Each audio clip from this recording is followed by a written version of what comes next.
Bom dia a todos. E primeiro eu gostaria de agradecer o convite e parabenizar a Irene e a equipe organizadora por todo esse trabalho lindo que ela vem realizando.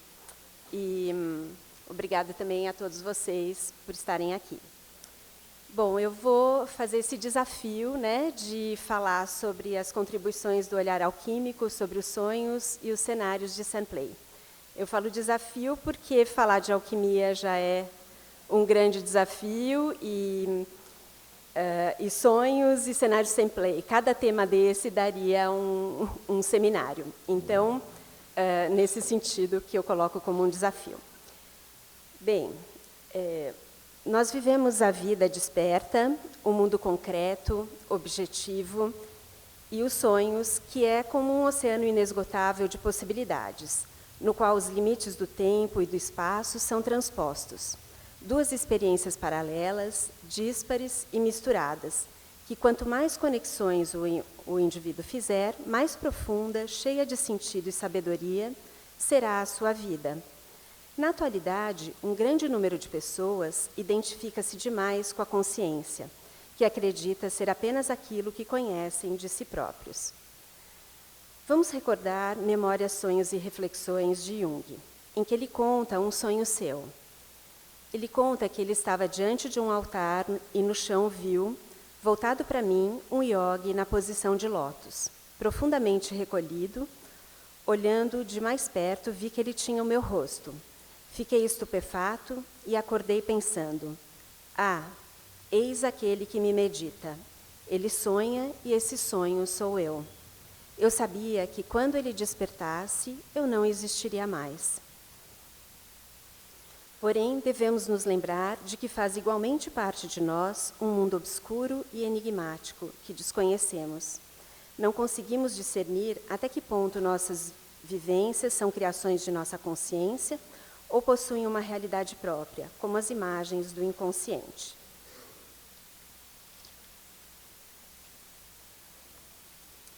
O sonho de Jung faz exatamente essa inversão. O inconsciente, ou mais precisamente o si mesmo, passa a ser o criador da pessoa empírica. E, portanto, o mundo inconsciente passa a ser um mundo real, tornando o mundo consciente uma ilusão, ou maia, como dizem os orientais. Esse texto nos remete a uma frase de Shakespeare: somos feitos da matéria dos sonhos. Segundo a visão shakespeariana, o mundo é um jogo imaginário, ou seja, tudo o que percebemos é imaginação.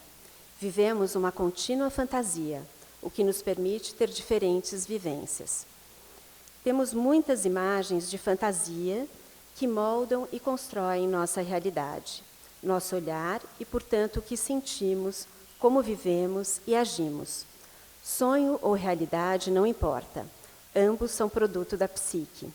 Como dizia Jung, a psique cria a realidade todos os dias. A única expressão que posso usar para esta atividade é fantasia. Então, a gente pode pensar que se a psique, o funcionamento da psique se dá por imagens, a melhor ferramenta para se trabalhar a psique são as imagens. Experimentar a fantasia em todas as realidades é estar na psique, e transformar a fantasia em realidade é concretizar a psique. O autoconhecimento ilumina a escuridão e nos revela o quanto é importante cultivar a vida interior, pois tudo o que precisamos saber está dentro de nós, basta fazer o mergulho. As crianças também, quando brincam, entram em um mundo mágico em que a realidade e os sonhos se misturam. Podemos encontrar na alquimia um canteiro cheio de sementes férteis, em que a realidade e os sonhos... cheio de sementes férteis para compreender as imagens dos sonhos e dos cenários de St. Play. A etimologia da palavra alquimia é incerta, porém, acredita-se que derive do árabe alquimia, cujo significado é a arte mágica da Terra Negra, que é uma referência ao Egito, que era chamado de Quemeia, e ao delta do Nilo, que tinha um solo negro e muito rico. Então, aqui a gente vê o delta do Nilo, é um delta mesmo, E aqui, às margens do Nilo, a gente tem o deserto atrás, o rio Nilo, e essa terra negra muito fértil nas margens dele, e que possibilitou o surgimento de uma cultura e de uma cidade. Então, a alquimia, o seu berço, a sua origem está aí. E a alquimia é uma tradição antiga, que combina elementos da química, da física, da astrologia, arte, filosofia, metalurgia, medicina, misticismo, geometria e religião. Os objetivos da alquimia era criar a panaceia ou elixir da longa vida, um remédio que curaria todas as doenças e daria vida longa àqueles que o ingerissem. Transmutar metais comuns em ouro, e todos os objetivos poderiam ser atingidos ao obter a pedra filosofal, uma substância mística. A alquimia traz como atributos para nós analistas junguianos o comunicar, insinuar e revelar os elementos vitais, sinalizar e guiar a viagem entre o mundo visível e o mundo invisível, e, finalmente, transformar. Todos esses atributos citados tornam-se evidentes ao se observar as imagens oníricas e as imagens criadas no Sampley. Agora eu vou falar um pouco sobre o que é o Sampley. O Sampley é um método terapêutico desenvolvido por Dora Kauf, em Zollikon, Suíça, baseado nos conceitos psicológicos de Jung. E o Sampley é uma forma criativa de terapia que utiliza a imaginação. Ele é caracterizado pelo uso da areia, água e miniaturas, na criação de imagens dentro de um espaço livre e protegido do relacionamento terapêutico e da caixa de areia. A série de imagens fotografadas do Sampley cria um contínuo diálogo entre aspectos conscientes e inconscientes da psique do cliente, o qual ativa o processo de cura e o desenvolvimento da personalidade. Esse método terapêutico pode ser aplicado com sucesso no trabalho individual com adultos e com crianças. A sala do Sampley e o laboratório alquímico, ambos são recintos sagrados e requerem uma atitude de conexão com a alma e valores superiores. O labor é trabalhar, atuar, operar a matéria. E o oratório é orar, estudar e criar. Então, nessa imagem, a gente vê, eu vou pôr a imagem colorida, a gente vê ali o alquimista ajoelhado, como que pedindo inspiração para o seu trabalho, né? Então, nesse trabalho de oração. Então, a gente pode fazer um paralelo aí do nosso consultório com o laboratório, né? Onde nós também exercemos essa mesma arte. Esse local é um vaso terapêutico que é produzido por uma somatória de elementos. Então, o vaso, que pode ser a nossa sala de atendimento, e também a caixa de areia, que a gente considera como um vaso dentro de outro vaso, trata-se de um lugar sagrado, portanto, um têmenos, para expressar sentimentos, emoções reprimidas e experienciar fantasias. O paciente recebe aceitação incondicional, sem confrontos, intelectualização e interpretação. O vaso é um local sagrado, destinado a conter o material psíquico a ser transformado num processo de análise, durante o qual cabe ao alquimista terapeuta dominar a arte de controlar o fogo, a quantidade de libido capaz de modificar a psique do paciente. Esse é o vaso, a sala terapêutica, né, do Sampley, com as miniaturas, as caixas de areia, para quem não conhece, enfim, esse trabalho. O vaso terapêutico, né? E aqui a caixa de areia, né, como um cadinho de transformação. Então, eu fiz um paralelo da caixa de areia como esse vaso, né, onde há a transformação, e como o paciente ali dentro, nessa imagem alquímica, né? Então, aqui o alquimista cuidando do fogo e o paciente imerso nessa água. E tem uma pomba na cabeça dele, né, como essa ligação, essa conexão com algo maior, né? A criadora do Sampley, Dora Kauf, que usou o termo Sampley ao perceber que a série de cenários que são criadas na caixa de areia mostram um processo de individuação guiado pelo inconsciente e descrito por Jung. Esse método funciona como uma imaginação ativa concreta, realizada com as mãos e com as miniaturas. O Jung, ele se aprofundou na simbologia alquímica, procurando mostrar o significado oculto desses símbolos e sua importância como um caminho para a individuação. Jung percebeu a semelhança entre a alquimia e o material produzido nos sonhos dos seus pacientes, passando a estudá-la em segredo. Ele dedicou aproximadamente 35 anos a pesquisá-la e, ao completar sua obra, publicou cerca de um quarto de sua obra sobre textos e temas alquímicos.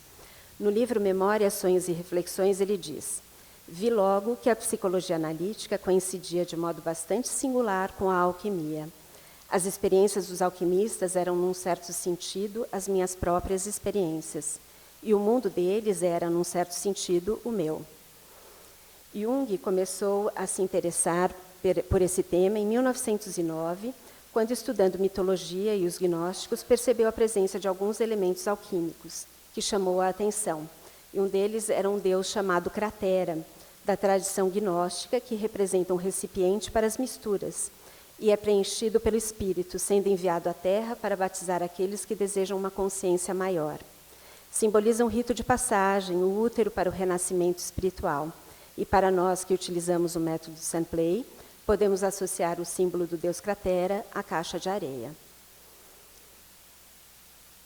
Então, a missão da alquimia é a de revelar o saber oculto, ampliando os níveis de consciência da humanidade.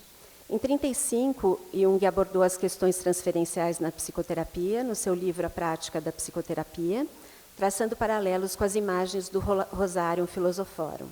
Somente em 1935, ele falou publicamente sobre o tema alquimia, apresentando em Eranos a conferência Símbolos Oníricos do Processo de Individuação, que constava de uma série de sonhos de um cientista, seu paciente, que continha muitos símbolos alquímicos, sinalizando as etapas da individuação e as operações consecutivas do opus alquímico. Hoje a gente sabe que esse paciente era o Linus Pauling, que criou a tabela alquímica, né, a tabela da química mesmo. No ano seguinte, ele apresentou uma outra conferência com a mesma temática, agora abordando a compreensão psicológica de alguns símbolos centrais da alquimia, intitulada A Ideia da Redenção Religiosa na Alquimia. E em 1944, essas duas conferências, após serem revisadas e aprofundadas, constituíram o livro Psicologia e Alquimia. James Hillman mostra-se um alquimista no seu próprio texto, pois utiliza habilmente as metáforas alquímicas para falar da psicologia, fazendo assim uma psicologia alquímica, como o título do seu livro diz. Então, o Jung escreveu Psicologia e Alquimia, e o Hillman deu um outro passo, já como um alquimista, né, escrevendo a psicologia alquímica, colocando essas metáforas já como em prática dentro do trabalho terapêutico. A prima matéria, na análise, é constituída de fantasias e imaginação, que são elementos de suma importância, pois é transformada em energia criativa e transformadora. No Saint-Play, ela pode ser personificada por meio das miniaturas ou das formas produzidas pelas mãos do paciente com areia, ou também pode surgir através dos sonhos. Essas imagens serão colocadas no recipiente alquímico, a sala de atendimento, a caixa de areia, onde ocorrerão as operações alquímicas necessárias para que a transformação ocorra.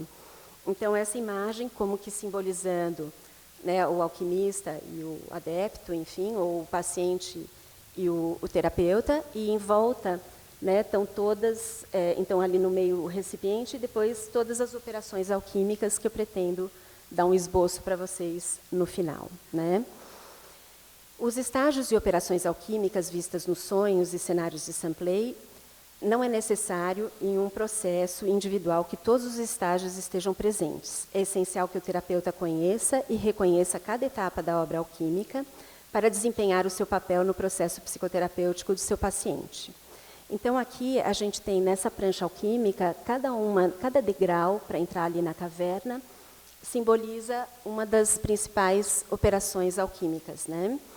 E aí a gente tem aqui embaixo um adepto, né, querendo iniciar o seu processo. Ele está vendado como um símbolo de que ele ainda não conhece os passos, ele ainda não conhece como é a alquimia e todo o processo transformador que ela pode gerar.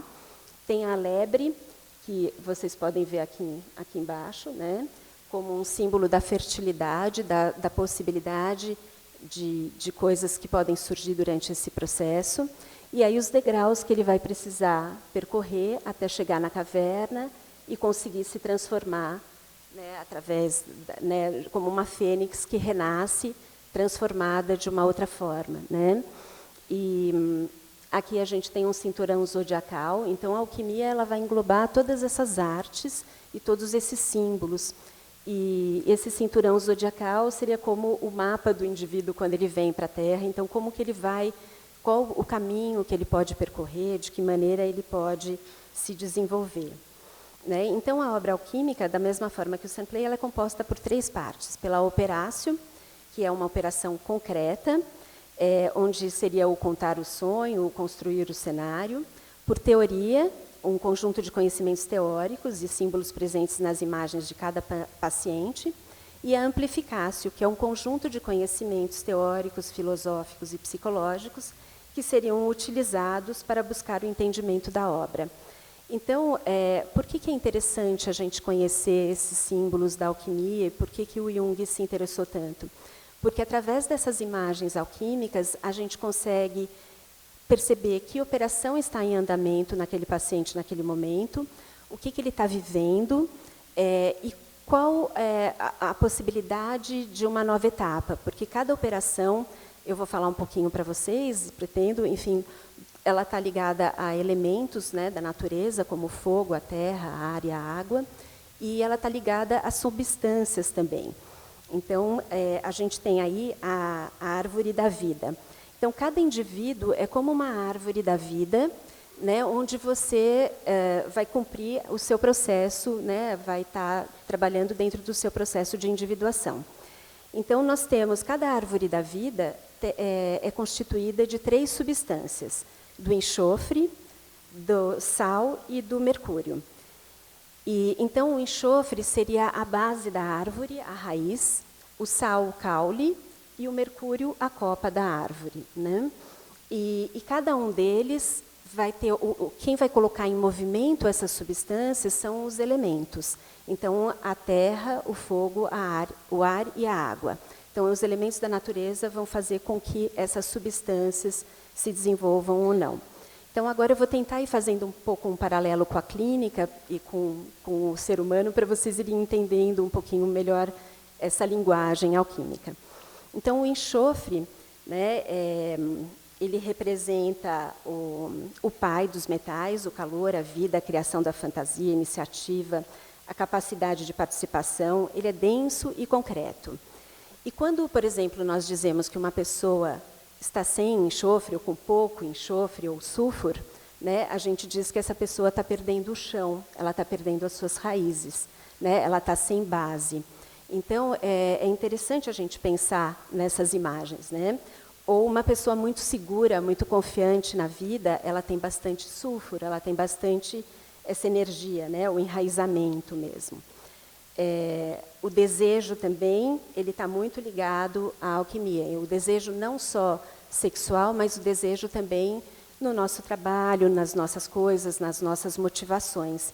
Então, a falta de energia, de libido, né, assim, ele traz também uma falta de alegria de viver, uma tristeza, Então, é interessante a gente pensar que a Igreja Católica, né, associou o sulfuro, o enxofre, além do cheiro dele, mas ao demônio, né, ao diabo, porque, na verdade, era para não ter essa questão do desejo. Porém, se a gente não tiver sulfur, por exemplo, vocês não estariam aqui hoje, né, num sábado frio. Então, só um desejo para movê-los até aqui e estarem aqui ouvindo todas essas palestras. Então, o desejo ele é muito importante em cada pessoa. Né? Então, a gente observar o quanto dessas substâncias cada um dos nossos pacientes tem. O sal, por exemplo, ele exprime o espírito universal. Ele faz a ligação e a conexão. Ele é o eros, né? Então, ele é o caule da árvore. É a integralidade, o senso de humor, a capacidade de se distrair das situações. Ele traz sabor e fixação. Porém, se salgar demais, ele traz a cristalização. Né? E é a base estável, né, da vida, o sal. Então, a falta de sal, por exemplo, a relação fica sem conexão, sem sal. Né? A gente usa esse termo também, tal pessoa não tem sal, né? Ou ela é sem sal, feijão sem sal, enfim. Né? O sal ele é muito importante como esse tempero mesmo, que dá sabor à vida. Tanto que ele é usado em batismo, em vários rituais religiosos. Né? Agora, o excesso de sal, ele traz a cristalização. Quando você salga demais uma comida, ela amarga. Então, se você ainda quiser utilizá-la, você vai precisar utilizar uma operação alquímica que a gente chama de solúcio, né? Então, colocar mais água ali para poder dissolver essa cristalização. Então, nas pessoas, a gente vê uma pessoa com excesso de sal, uma pessoa que carrega muitas mágoas, muita amargura, né? Porque o excesso de sal amarga. Então, isso é uma coisa que a gente vê, né? Ou então a depressão, o rancor, né? A tristeza, mas muito profunda, né? E que vai poder sair depois em forma de lágrimas, né? Que a lágrima é salgada, né? E aí o mercúrio, né? Que é o líquido e um grande agente transformador com capacidade de penetração e de liberação, ele é fugidio como os pensamentos, né? Então, o mercúrio seria a copa da árvore, né? E ele está ligado realmente aos pensamentos, às fantasias, né? Ele é o que faz a obra, né? Ele, sem mercúrio dentro de um processo terapêutico, porque ele é o que penetra lá no inconsciente e ele traz à tona de novo, né, as coisas. Então, se a gente pode fazer um paralelo, né, do mercúrio com o deus do panteão romano e, enfim, e também grego, né, enfim, Hermes e, né, Mercúrio, e ele transita entre os mundos, né, subterrâneos e o Olimpo, né? Então o Mercúrio, essa prancha alquímica, ela mostra aqui o Mercúrio, né, segurando um candelabro com uma mão e com a outra fazendo um sinal de silêncio. Isso significa que, para a consciência se iluminar, é preciso silenciar e refletir. Né? Então, assim, um excesso de mercúrio, né, a gente vê, por exemplo, uma pessoa muito pensamento, né, quer dizer, o tempo todo a cabeça, né, e às vezes até falta chão. Né? Então, pessoas com excesso de mercúrio, por exemplo, pode acontecer dela ter muitas ideias, mas ela não consegue concretizar nada, né? Ela não consegue realizar. Os intelectuais, né, porque o mercúrio estimula o pensamento, né, tanto que ele é absorvido pela pele e ele vai para o cérebro, né, ele é extremamente tóxico. Né, então, a gente precisa olhar, né, se há um excesso de intelectualização, né, enfim. E ele pode gerar também confusão mental. Né. Agora, a falta de mercúrio também, um desinteresse, uma falta de curiosidade na vida, enfim. Né. Então, eu vou ler aqui para vocês um pouquinho da receita que o Jung propõe, que eu achei bem interessante, né, como uma operácio. A receita é o nome que ele dá mesmo, porque a alquimia usa isso, né, ela coloca como receitas. Então, a receita que ele propõe, né, a receita dará isso. Tome-se o inconsciente numa das formas mais à mão, como, por exemplo, uma fantasia espontânea, um sonho, uma disposição irracional de ânimo, um afeto ou algo desse tipo, e opere-se então com isso. Isto é, preste atenção especial a essa matéria, concentrando-se nela e observando objetivamente as modificações dela. Ninguém se aborreça de dedicar-se assiduamente a essa tarefa e de acompanhar as transformações ulteriores da fantasia espontânea com atenção e cuidado. Cuide-se, antes de tudo, de não permitir a entrada de nada de fora que não pertença a isso, pois a fantasia tem tudo em si de que precisa. Dessa maneira, tem-se a certeza de que de modo algum se interveio com arbitrariedade consciente, mas que sempre se deu o curso livre do inconsciente. E a nota que ele faz de observação. Tudo de que precisa é uma expressão referente à pedra filosofal. Então, a pedra filosofal, né, aqui a gente tem uma coisa que a alquimia chama de quadratura do círculo, né? A pedra filosofal, esse é um dos símbolos da pedra filosofal. Então, no círculo a gente tem a unidade, no triângulo ele representa as 3 substâncias, o sal, o enxofre, o sal e o mercúrio, e o quadrado, que seria um símbolo da terra, né, ele representa a natureza, os 4 elementos, o fogo, a terra, o ar e a água. E o caminho criativo, né, desculpa, eu passei aqui. O caminho criativo é uma das formas eficientes de se trabalhar com o inconsciente. Quando o indivíduo elabora uma imagem gerada em um sonho ou cenário de Sampley, essa passa a ter a possibilidade de fazer parte da sua história concreta, como se uma situação real estivesse sendo elaborada. As dificuldades encontradas ao se elaborarem as imagens expressam simbolicamente as dificuldades psíquicas reais.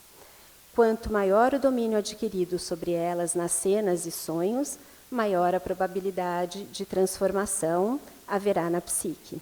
Sendo quase tudo o que é construído pelo analisando altamente simbólico, o terapeuta precisa ter condições de entender corretamente esses conteúdos. Jung afirma que o conceito de imaginácio é provavelmente uma das chaves mais importantes, se não a mais importante, para a compreensão da obra, do nosso objetivo, né, da nossa meta.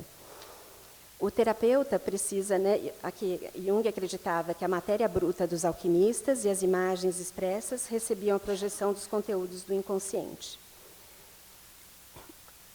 O terapeuta precisa saber controlar o fogo, a energia adequada durante o processo psicoterapêutico.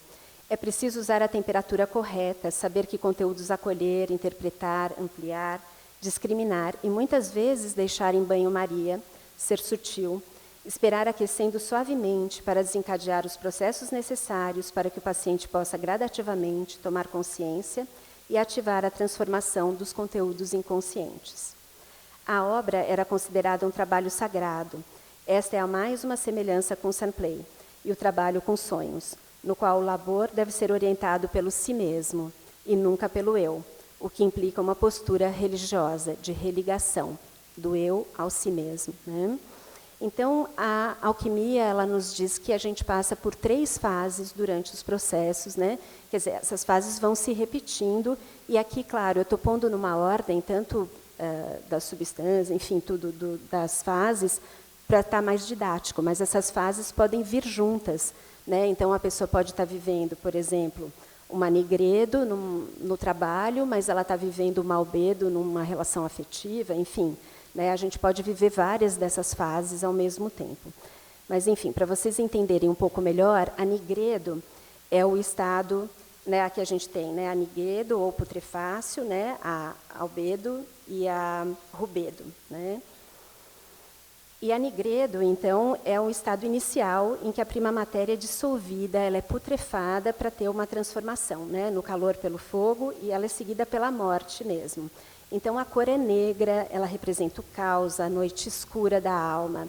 E, assim, as imagens que a gente vê aparecerem em sonhos, em fases de nigredo, são imagens de morte, de perdas, né? Então, é o fim, é uma coisa mesmo de fracasso, ou de perda, ou eclipse, né? Ou túmulos, corvos, são imagens de nigredo, né? Onde a pessoa, às vezes, está com muitas dúvidas, está muito negativo, ou né, assim, com uma baixa autoestima. Então, é um período bem difícil de ser vivido. E, aos poucos, quando a pessoa vai saindo da nigredo e vai entrando na albedo, existe uma fase intermediária que se passa, os americanos chamam de blues, né, onde vai esbranquecendo o negro até chegar no branco. Essa fase é aquela onde a depressão já está aliviando, mas ainda existe uma depressão, mas já começa a ver uma luz no fundo do túnel. A fase da albedo, a gente vê um estágio, né, mais purificado, onde a pessoa já tem um distanciamento, né, daquela confusão inicial, né? Aqui a Alice não sabe para onde ela vai, e aqui já, né, que o gato diz, você está perdida, qualquer caminho serve, né? Mas ele está olhando de cima, então ele pode ver alguma direção melhor. Então, na albedo, a gente se distancia das nossas emoções para poder ver melhor por qual caminho a gente deve trilhar, né? Então, nessas imagens de albedo, a gente vê imagens mais ascensionais. Então, de ver por uma janela algo, né, de uma altura, enfim. A gente sai, né, daquele caos, da confusão, e a gente vê já por trás daquele túnel escuro uma luz surgindo, né? Então, Agora, essa fase da albedo é uma fase rápida, ela não deve ficar por muito tempo, porque fica com o risco de haver uma dissociação, né? Porque a pessoa se distancia tanto das emoções que ela pode não conseguir depois voltar a se reconectar. Então, a gente tem que estar atento nessa fase com o paciente. E aí, aqui mais umas imagens de albedo, né? Mais uma imagem de albedo. E agora a rubedo. A rubedo já é um outro estágio, né, onde a elevação do fogo vai à sua maior intensidade. É o estágio final, né, que a gente diz, onde a cor é vermelho, o sangue, e nessa fase já volta uma energia, as emoções se tornam muito intensas, não são só emoções positivas, podem ser de alegria, mas podem ser de uma raiva muito grande, mas são emoções que vão fazer com que você haja, com que você ponha a vida em movimento, com que você consiga realmente construir e embasar, né? Então, vocês estão vendo como a alquimia é uma ferramenta valiosa, né, para a gente olhar para os sonhos, para o Sunplay, né, e essa percepção do desenvolvimento do paciente. E ela nos adverte sobre o que esperar como desdobramento. Aqui a rubedo ainda, né, algumas imagens de rubedo, né, aqui é a porcina, para quem ainda, né, então essas coisas muito intensas, né, de emoções. E as operações também estão relacionadas com os elementos que precisarão ser aumentados, diminuídos, desenvolvidos, inseridos, retirados, conforme a necessidade psíquica. Então, a gente tem aqui as 4 operações básicas, né, onde o fogo está ligado a calcináceo e a intuição, a água a solúcio, ao sentimento, a terra coaguláceo, a sensação, e o ar a sublimáceo, ao pensamento. Né? Aqui são os 4 elementos, né, o fogo, o ar, a terra e a água, e que vai pôr em movimento toda a nossa árvore, né? Então, por exemplo, uma pessoa com excesso de fogo, a gente usa os termos, né, gente? É uma pessoa fogosa, né? Uma pessoa cheia de libido, cheia de energia, né? Não necessariamente, né? Aqui eu estou para poder trazer imagens para vocês que fique mais claro, mas assim é uma pessoa que tem energia, que vocês veem que tem, né? Realmente, agora, uma pessoa com falta de fogo é uma pessoa completamente desmotivada, sem vontade, sem ambição, sem vontade de fazer nada, não constitui nada, né? Então, como esse elemento é importante. E, às vezes, o paciente chega ali com uma brasinha só de fogo, né? E a gente precisa ir lá e assoprar, não é assim?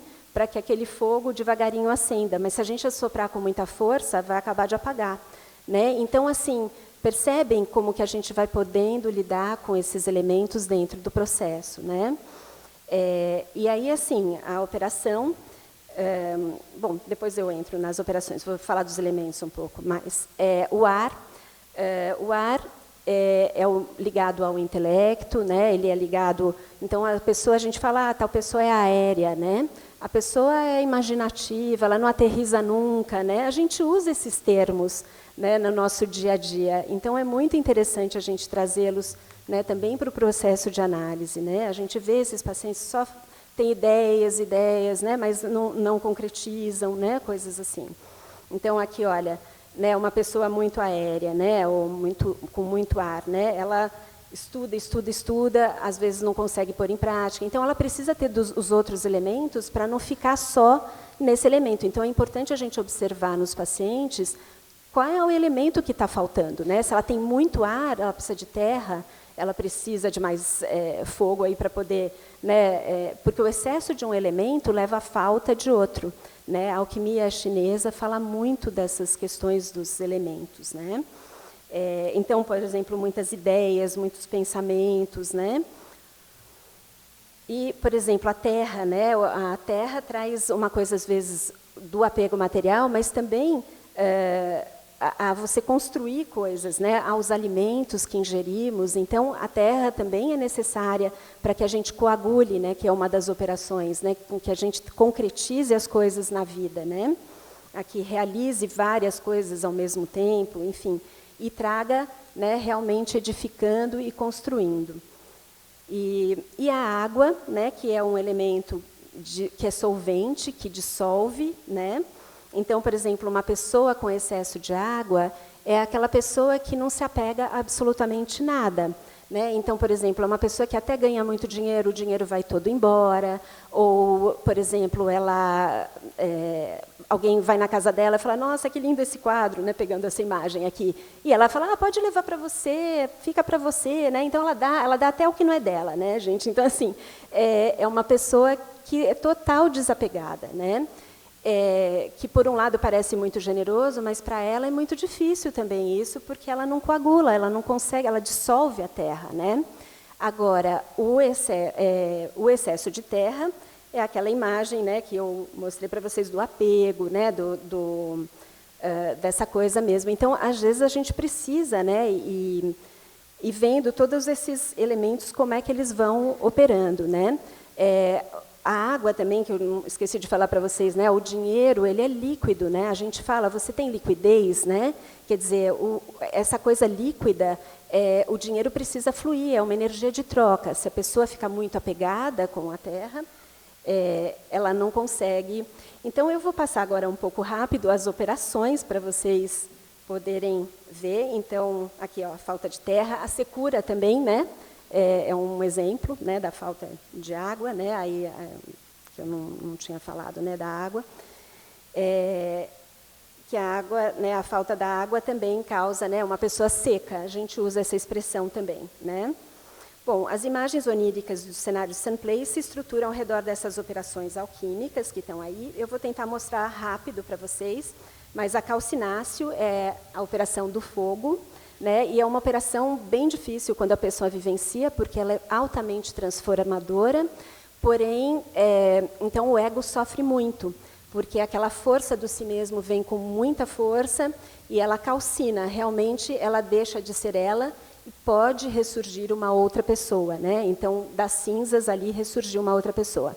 Mas quando ela está passando por essa operação, é muito sofrido, porque ela tem que abrir mão de muitas coisas, é tudo muito rápido, como fogo, não é, gente? Assim, você tem que sair rápido daquela situação. Né?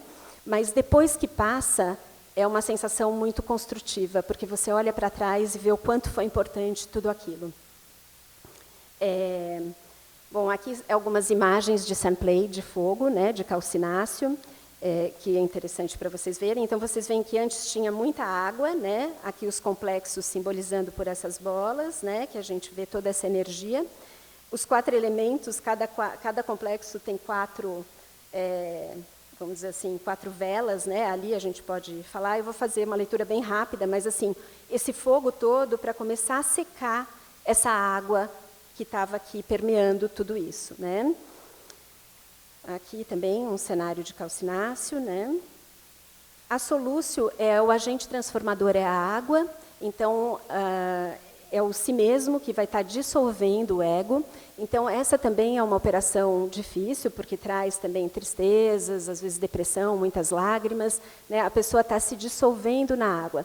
Porém, ela é um pouco mais fácil, o processo, do que o do fogo, porque vai dissolvendo devagar. Então, a pessoa vai podendo ir se adaptando aos poucos àquele processo. Né? Então, a gente vê muito assim, imersão na água, batismo, natação, sonhos, né? Imagens que eu estou trazendo para vocês. Banhos, inundação. Então, aqui algumas imagens de solúcio. Né? Muita água mesmo, quer dizer, a areia não fica nem moldável. Né? Coaguláceo, né, é quando a gente realmente concretiza, coagula, né, então é uma operação da terra, né, então a gente vê em alimentos, em plantas, em mulher grávida, enfim, né, a coagulação mesmo, uma imagem de coaguláceo.